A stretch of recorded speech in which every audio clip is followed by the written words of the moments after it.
그러면 여름방학이 한 3주에서 4주 정도 되는데 뭐 하는 걸 추천하세요? 일단 그 전학기 1학기 정리를 해야 돼요. 왜 해야 돼요? 왜냐면 앞부분을 바탕으로 해서 뒷부분이 나오니까요.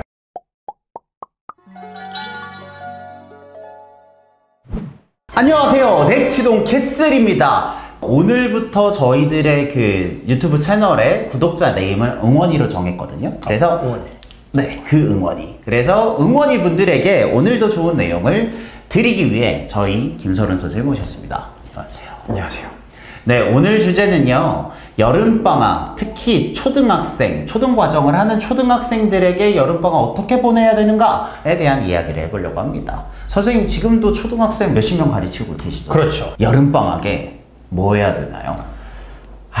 여름방학이면 놀아야죠. 일단 놀아야지. 네, 노는데 놀아야지. 이제 놀긴 노는데 놀기만 하면 좀 안 되죠. 그러면 수학 공부를 해야 될 텐데 선생님은 초등과정 가르치시잖아요. 그러면 여름방학이 한 3주에서 4주 정도 되는데 뭐 하는 걸 추천하세요?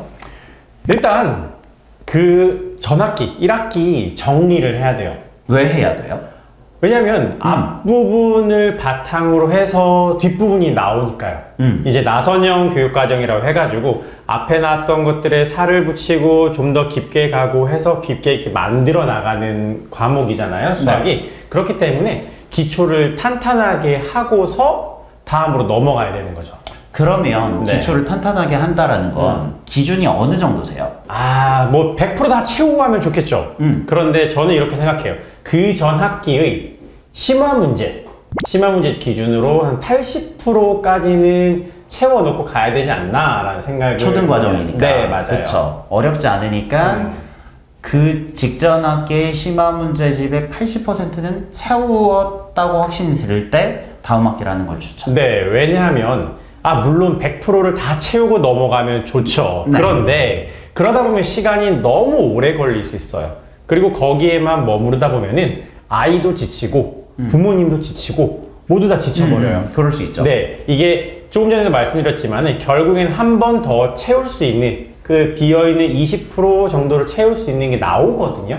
그때 가서 또 채워 넣으면 되는 거죠. 저는 그렇게 생각을 해요. 그러면 심화 교재의 80%. 네. 문제집으로 구체적으로 특징을 하신다면? 문제집을 기준으로 하면 디딤돌 최상위 S 또는 최상위의 80% 정도라고 말씀을 드려야 될 것 같아요. 그 정도 하면 다음 과정의 기본을 나가는데 불편함이 없다. 네, 이제 최상위 S, 매스마스터, 그 다음에 최상위를 보면은 하이 레벨 문제집 있잖아요. 그 단원 있잖아요. 그 부분의 80% 정도만 되면 다음으로 넘어가는데 문제가 없다. 그러면 그게 만약에 안 채워져 있으면 네. 그걸 먼저 채우시고, 그렇죠. 그걸 만약에 채웠다 싶으면 다음 과정에 기본을 하면 되겠네요. 네, 맞아요. 그러면 그 다음 과정의 기본은 문제집 어느 정도면 좋아요?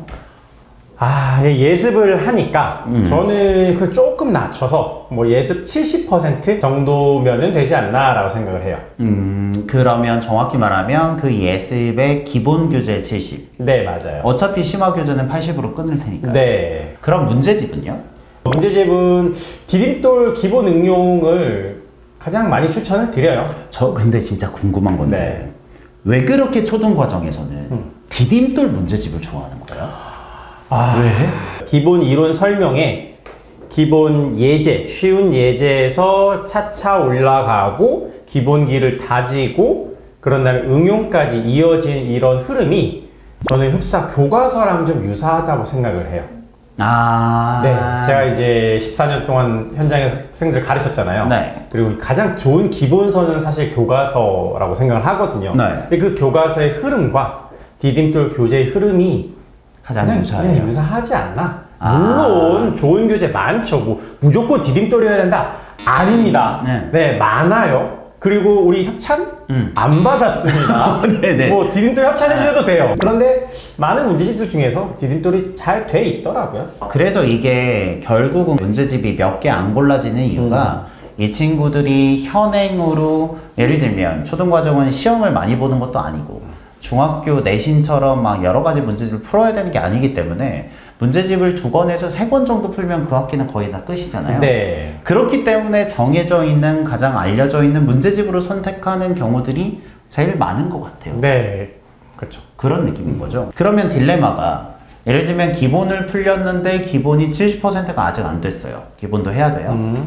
그리고 직전 학기 심화가 80%가 안 됐어요. 심화도 해야 돼요. 네. 둘 다 하면 좋지만 둘 중에서 우선순위를 정한다면?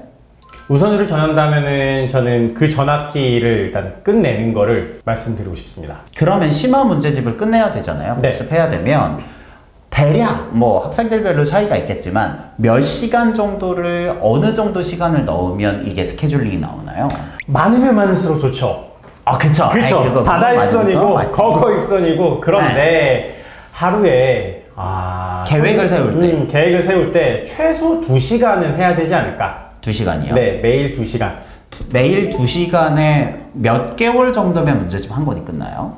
저희가 수업을 할 때 3시간씩 이틀을 수업하고 일주일에 한 단원을 수업을 하잖아요. 그리고 6주 6개 단원이니까 매일 2시간씩 혼공을 한다고 하면은 일주일에 2단원? 그러면 한 달이면 한 학기가 끝나는 거죠. 조금 더 시간을 넣으면 여름방학 동안 그 전 학기 빨리 끝내고 뭐 심화까지 들어갈 수 있는 2시간에서 3시간이면은 정리와 그 다음에 2학기 예습까지 가능하지 않나 라고 생각을 합니다. 그래서 이게 계획을 짤 때 기준이 있어야 되잖아요. 근데 저희들이 수업을 하는 기준으로 보면 일주일에 3시간, 주 2회를 한 달 반 정도 하면 6주죠. 네. 그러면 심화 문제집 한 권을 끝내거든요. 네. 그거를 역산해서 하루에 2시간 정도 하신다면 대략 2배 정도의 속력으로 나갈 수 있다면 3주, 늦어도 4주 정도면 한 권은 충분히 끝낼 수 있기 때문에, 그러면 여름방학이면 한 권은 충분히 할 수 있지 않을까라는 생각이 듭니다. 네, 거기에서 뭐 2시간에서 이제 3시간은 늘리고